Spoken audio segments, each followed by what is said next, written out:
graça e paz.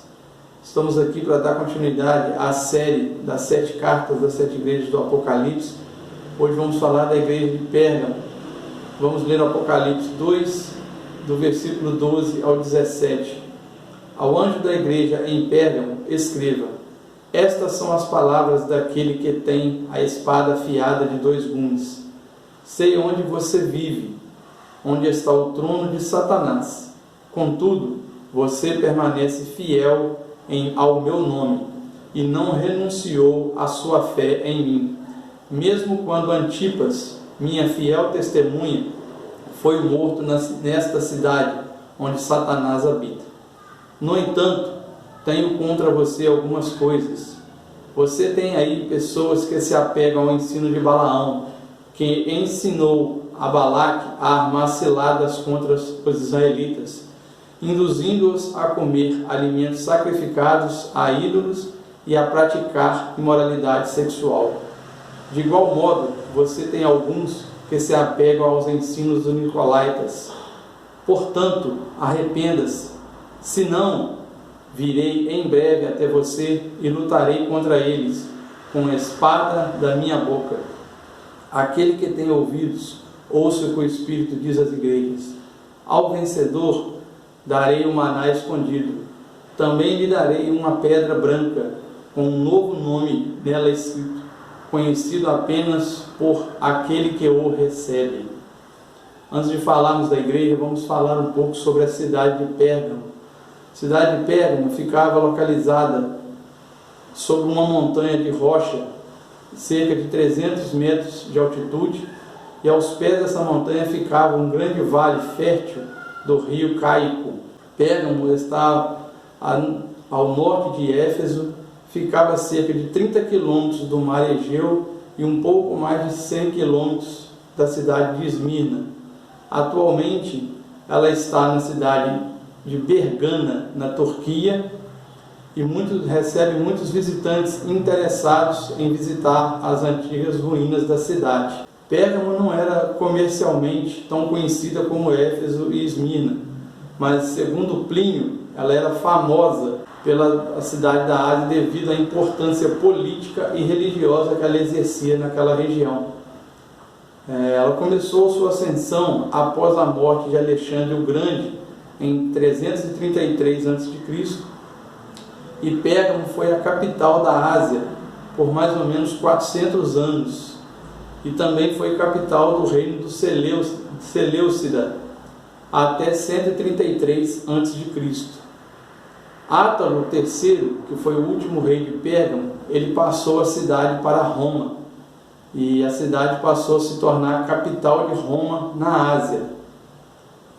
Pérgamo também detinha de uma biblioteca muito importante, e no século III, Eumenes, o rei de Pérgamo, ele resolveu fazer da biblioteca de Pérgamo a biblioteca mais importante do mundo, e ele convenceu Aristófanes, que era bibliotecário da biblioteca de Alexandria, a enviar os pergaminhos da biblioteca de Alexandria para Pérgamo.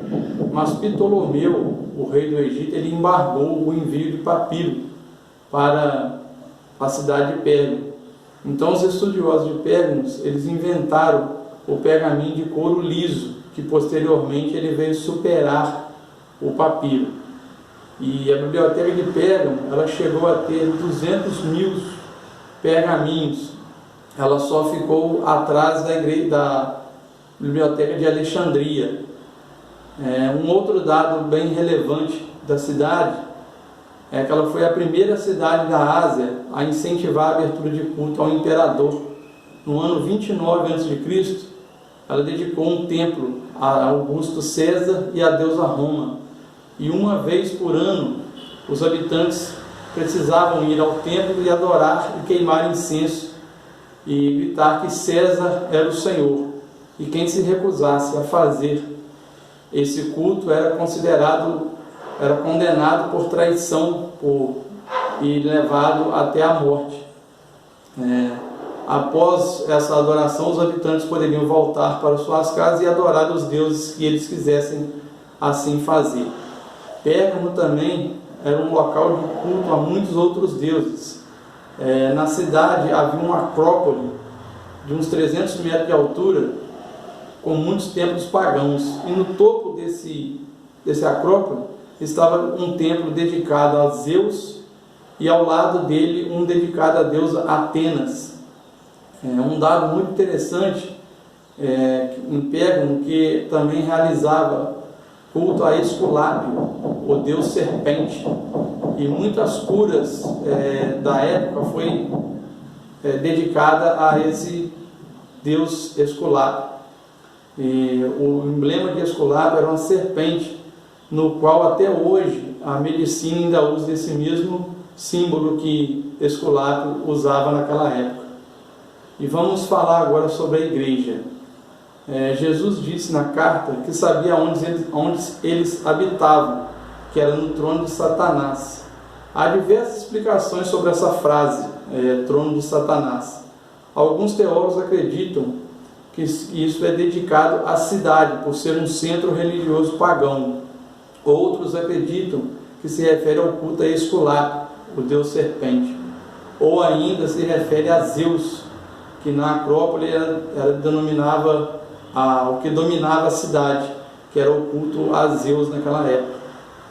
Jesus também falou que conhecia a lealdade daquela igreja, ao qual se opôs aos cultos a Zeus, a Esculápio e ao imperador, que pode ter levado ainda mais a perseguição da igreja de Pérgamo naquela época. Ele disse também que a igreja suportou as provas, sendo submissa à palavra do Senhor. Ela não se rendeu diante daquela perseguição que ela estava sofrendo. E Jesus dá uma referência, que foi Antipas. Ele foi pastor da igreja naquela época. Ele foi preso e martirizado por Roma. E segundo Tertuliano, Antipas foi colocado dentro de um touro de bronze e levado ao fogo. E ali ele morreu sufocado e queimado dentro daquele touro. Por isso que ele Jesus pode ter usado ele em relação a isso aí, para falar que é referência para aqueles crentes que ali ainda estavam suportando aquela martírio que estava sendo passado ali. Mas o ponto central dessa carta é o que o Senhor alerta sobre o risco e o perigo de se misturar com falsas doutrinas e com a imoralidade sexual que eles estavam deixando acontecer dentro da igreja. Enquanto Éfeso não tolerava as falsas doutrinas, em Pérgamo não só tolerava essas falsas doutrinas, mas como também permitiam que alguns membros praticassem essas doutrinas dentro das igrejas. Por essa razão sofreram a advertência de Jesus na carta dirigida a essa igreja. Jesus disse que alguns deles estavam seguindo o ensino de Balaão. Balaque, o rei de Moabe, ele estava se sentindo ameaçado pelos israelitas. Ele pediu que o profeta Balaão amaldiçoasse os israelitas, e Deus não permitiu que Balaão fizesse isso. Então Balaão ele orientou a Balaque a não enviar exército contra o povo de Israel, mas sim introduzir mulheres para seduzirem os homens, e através disso aí eles introduziram outros deuses, começaram a comer comida sacrificada a outros deuses, levando o povo de Israel a pecar. E isso estava acontecendo dentro da igreja. Pessoas estavam introduzindo esse ensinamento no meio daqueles fiéis que estavam ali. Alguns seguiam essa imoralidade que eles estavam ensinando e praticavam imoralidade sexual dentro da igreja. O grande problema da igreja de Pérgamo é que os que permaneceram fiel a Jesus, eles se calaram e aceitaram esses membros que praticassem essa imoralidade dentro da própria igreja. Eles não combateram esse falso ensinamento. E Jesus também adverte que alguns desses membros se deixaram levar na doutrina dos nicolaítas. E os nicolaítas tinham um entendimento muito ruim sobre isso aí. Eles falaram que Cristo os libertou, que eles poderiam pecar, que eles receberiam a graça, que quanto maior o pecado, maior seria a graça que eles iriam receber. Eles também diziam que não estavam mais debaixo da lei, mas sim debaixo da graça, e estavam usando isso como termos para as pessoas pudessem pecar também. E eles diziam, quanto maior o pecado, maior o perdão. Então muitos menos estavam sendo enganados em relação a isso aí. E Cristo pega e fala que odeia a obra dos nicolaítas. Enquanto Éfeso não tolerava os nicolaítas, Pérgamo não só tolerava, como também aceitava em seu meio. E Jesus chama a igreja ao arrependimento. E arrepender-se de quê? Dessas atitudes liberais diante dos ensinamentos de Balaão, da doutrina dos nicolaítas. Então as pessoas deviam estar atentas e se arrepender disso aí e repreender as pessoas que estavam praticando essas coisas dentro da igreja. E Jesus chama a igreja ao arrependimento. Apesar de poucos terem pecado, Jesus chama toda a igreja ao arrependimento. O que parece é que Jesus é tão pecado você tolerar o pecado dentro da igreja do que você não pecar. Então para Jesus é assim, não adianta a gente ver o pecado e se calar, temos que orientar aquela pessoa para ela não ficar dentro dessas práticas, que ela possa sair dessas práticas que elas estavam cometendo. O pecado de Éfeso foi a intolerância e a falta de amor com essas pessoas. E o pecado de Pérgamo foi a tolerância e o liberalismo dentro das igrejas. Então por isso que Jesus chama ele ao arrependimento. E ele disse que vinha sem demora, se eles não se arrependessem. Alguns teólogos acreditam que essa frase não se refere à segunda vinda de Jesus, mas sim àqueles que aquele julgamento que a igreja poderia receber durante esse período até a segunda vinda dele, e o que ela recebeu. E ele diz assim: ao vencedor darei o maná escondido. Conta a lenda que quando o templo foi destruído, Jeremias salvou o pote com maná e foi preservado e escondido numa fenda da rocha no Monte Sinai. E os rabinos diziam que quando o Messias viesse, esse maná seria revelado. Mas segundo Hernando Dias Lopes, esse maná escondido se refere ao banquete permanente que teremos no céu. E eu creio também que seria muito isso aí. Seria o maná que nós receberemos no banquete que receberemos lá no céu. Concordo com aquilo que o Hernando Dias Lopes citou em seu livro. Eu creio também nessa linha de pensamento. E Jesus fala também de uma pedrinha branca.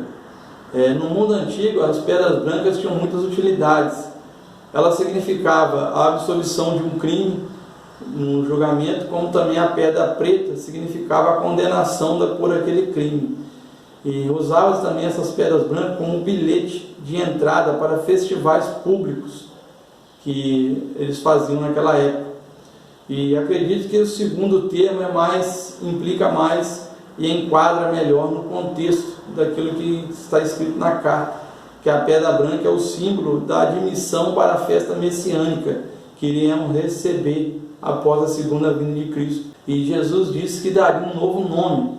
Esse novo nome ninguém tem a certeza de que é o novo nome de Cristo, ou se é um novo nome que iremos receber em Cristo.